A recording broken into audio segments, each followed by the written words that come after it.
आकाशवाणी मध्य प्रदेश से प्रस्तुत हैं प्रादेशिक समाचार।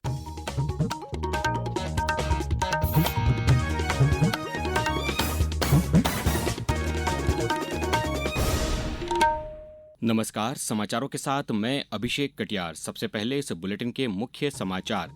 अंतर्राष्ट्रीय योग दिवस कल प्रधानमंत्री नरेंद्र मोदी विशाखापत्तनम में आयोजित कार्यक्रम में होंगे शामिल।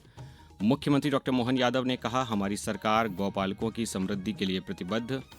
उपयोगित जल प्रबंधन पर 2 दिवसीय कार्यशाला 26 जून से इंदौर में और अगले 24 घंटों के दौरान राज्य के कई जिलों में भारी बारिश की चेतावनी।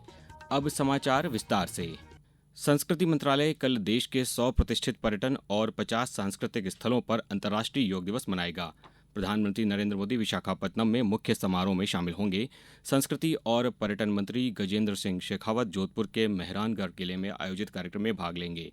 इसके अलावा यूनेस्को विश्व धरोहर स्थल जैसे चराई देव मैदान असम, रानी की वाव और धोलावीरा गुजरात, हम्पी और पटाडकल कर्नाटक, खजुराहो स्मारक समूह और सांची स्तूप मध्य प्रदेश, कोणार्क का सूर्य मंदिर, एलिफेंटा गुफाएं और तंजौर के वृहदेश्वर मंदिर में भी कार्यक्रम आयोजित होंगे। 11वें अंतर्राष्ट्रीय योग दिवस पर कल प्रदेश में भी सभी शिक्षण संस्थाओं में सामूहिक योग प्रदर्शन आयोजित किए जाएंगे। ये आयोजन सुबह 6 बजे से 7:45 तक होंगे। इसमें प्रधानमंत्री और मुख्यमंत्री के उद्बोधन कार्यक्रमों का सीधा प्रसारण किया जाएगा। इंदौर के राजवाड़ा पर आयोजित सामूहिक योग कार्यक्रम में केंद्रीय संचार मंत्री ज्योतिरादित्य सिंधिया शामिल होंगे। जबलपुर में रानीताल स्थित खेल मैदान में आयोजित कार्यक्रम में लोक निर्माण मंत्री राकेश सिंह मुख्य अतिथि होंगे। धार में केंद्रीय महिला एवं बाल विकास राज्य मंत्री सावित्री ठाकुर शामिल होंगी।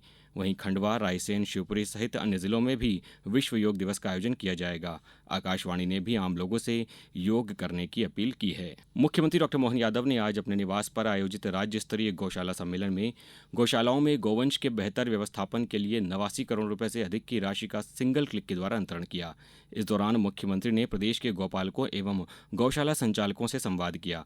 मुख्यमंत्री ने कहा कि मध्य प्रदेश के पशुपालन विभाग को गौपालन विभाग के नाम से भी जाना जाएगा। उन्होंने कहा कि प्रदेश के विकास में गौपालन का महत्वपूर्ण योगदान है। हमारी सरकार गौपालन को बढ़ावा देकर गौपालकों की समृद्धि के लिए प्रतिबद्ध है। पशुपालन विभाग में संशोधन करते हुए पशुपालन के साथ गौपालन विभाग भी बोला जाएगा। सभी प्रकार की योजनाओं का एक साथ हम अपने इस विभाग के माध्यम से आधुनिक समय की दृष्टि से जोड़ करके बढ़ रहे हैं। दूध उत्पादन के साथ साथ CNG गैस बना सकते हैं, प्राकृतिक खाद बना सकते हैं, गोमूत्र की बहुत सारी दवाइयां बना सकते हैं। सम्मेलन में आचार्य विद्यासागर जीवदया गौ सेवा सम्मान योजना के अंतर्गत चयनित गौशालाओं एवं संस्थाओं को गौ सेवा पुरस्कार प्रदान किए गए। मुख्यमंत्री डॉक्टर मोहन यादव कल उज्जैन के डोंगला स्थित वाराहमेर खगोलीय वेधशाला में खगोल विज्ञान एवं भारतीय ज्ञान परंपरा विषय पर राष्ट्रीय कार्यशाला का शुभारंभ करेंगे। कार्यशाला में देश के प्रतिष्ठित वैज्ञानिक एवं शिक्षाविद शामिल होंगे।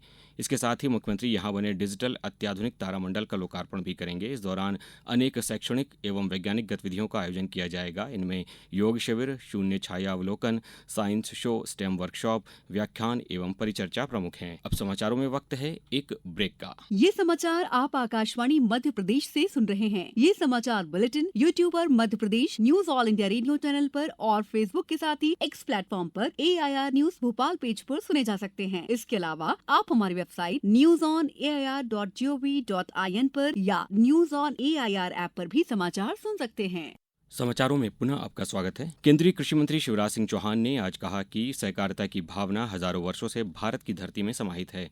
अंतर्राष्ट्रीय सहकारिता वर्ष के अवसर पर मुंबई में आयोजित राष्ट्रीय संगोष्ठी को संबोधित करते हुए उन्होंने कहा कि भारत की रगों में सर्वजन कल्याण की भावना प्रवाहित है, जो सहकारिता का सार है। भारत सरकार के टमाटर, आलू, प्याज जैसी फसलों के लिए कहीं दूसरे बड़े शहर में अगर उसके दाम ठीक मिल रहे हैं, नाफेड जैसी संस्था के माध्यम से या राज्य सरकार की किसी अधिकृत संस्था के माध्यम से किसान अपना माल दिल्ली, मुंबई लाके बेचेगा तो ट्रांसपोर्ट का खर्चा किसान नहीं देगा, भारत सरकार चुकाने का काम करेगी। भंडारण की भी हम व्यवस्था करने की, उसके भी पैसे हम देने की कोशिश करें। उपयोगित जल प्रबंधन पर इंदौर में 2 दिवसीय कार्यशाला 26 जून से ब्रिलियंट कन्वेंशन सेंटर में आयोजित की गई है। कार्यशाला में प्रदेश के सभी नगरीय निकायों के उपयोगित जल प्रबंधन से संबंधित इंजीनियर शामिल होंगे। कार्यशाला उपयोगित जल के प्रभावी प्रबंधन, नवीन तकनीकों और नीति निर्माण से जुड़े पहलुओं पर केंद्रित रहेगी। नगरीय प्रशासन एवं विकास आयुक्त संकेत भोंडवे ने बताया कि कार्यशाला नगरीय जल सेवाओं की गुणवत्ता सुधारने और सतत विकास लक्ष्यों की दिशा में एक सार्थक पहल साबित होगी। केंद्रीय सड़क परिवहन एवं राजमार्ग मंत्री नितिन गडकरी सागर स्थित डॉक्टर हरिसिंह गौर विश्वविद्यालय के 33वें दीक्षांत समारोह में वर्चुअल रूप से शामिल हुए। समारोह में स्नातकोत्तर में उत्कृष्ट स्थान प्राप्त करने वाले छात्र छात्राओं को गोल्ड मेडल प्रदान किए गए। कार्यक्रम में श्री गडकरी ने कहा कि भारत को विश्व गुरु बनाने के लिए हर क्षेत्र में विकास जरूरी है। इस दौरान जगत गुरु स्वामी रामभद्राचार्य को मानद डीलिट की उपाधि से सम्मानित किया गया। वहीं विश्वविद्यालय के 957 छात्र छात्राओं को उपाधियां प्रदान की गईं। अब रुक करते हैं मौसम का। प्रदेश में बारिश का दौर लगातार जारी है। मौसम विभाग ने अगले 24 घंटों के दौरान धार, खंडवा, मंदसौर, नीमच, रतलाम, अशोकनगर, शिवपुरी, राजगढ़, पन्ना, सिंगरौली, छतरपुर, रीवा और मऊगंज में भारी बारिश का अलर्ट जारी किया है। मौसम विज्ञानी डॉक्टर दिव्या ई सुरेंद्रन ने बताया कि प्रदेश के ऊपर एक लो प्रेशर एरिया सक्रिय है। इसके साथ ही 3 साइक्लोनिक सर्कुलेशन और 2 ट्रफ लाइनें प्रभावी हैं, जिनमें से एक ट्रफ सीधे मध्य प्रदेश के ऊपर से गुजर रही है। इसके चलते 4 दिनों तक पूरे प्रदेश में बारिश का सिलसिला जारी रहने की संभावना है। मध्य प्रदेश में तो मानसून काफ़ी एक्टिव कंडीशन में आ रही है और आने वाले दिनों में भी एक्टिविटी बढ़ने का चांसेस है। आज मानसून सारे रीजन में कवर किया मध्य प्रदेश का, और हमारे कल के ऑब्जर्वेशन देखा गया तो कल भी काफ़ी 9 प्लेसेस से हेवी रेनफॉल रिपोर्ट है वेस्टर्न यूपी में, और ईस्ट में भी 4 जगह से हेवी रेनफॉल रिपोर्ट है। तो स्थिति अभी आने वाले दिन में भी कंटिन्यू रहेगा और रेनफॉल एक्टिविटी अभी बढ़ने का संभावना है। अब कुछ समाचार संक्षेप में।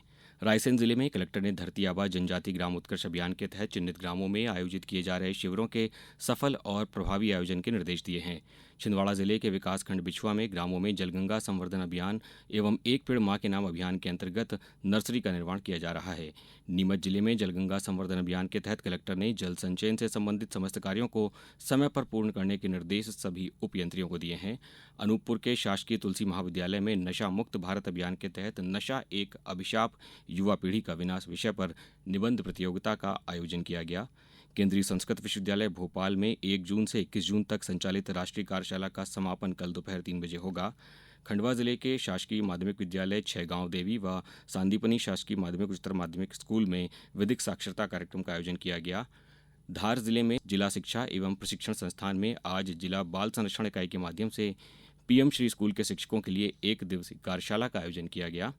मध्य प्रदेश शासन खेल और युवा कल्याण विभाग द्वारा वर्ष 2025-26 मध्य प्रदेश राज्य शूटिंग एकेडमी भोपाल में प्रवेश के लिए 9 से 18 वर्ष तक के बालक बालिकाओं का ट्रायल आज लिया गया।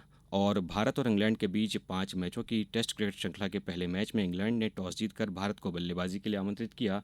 समाचार लिखे जाने तक भारत ने अपनी पहली पारी में पहले सत्र में 2 विकेट के नुकसान पर 165 रन बना लिए थे। इस बुलेटिन में बस इतना ही। अगला बुलेटिन सुबह 7:10 पर। नमस्कार।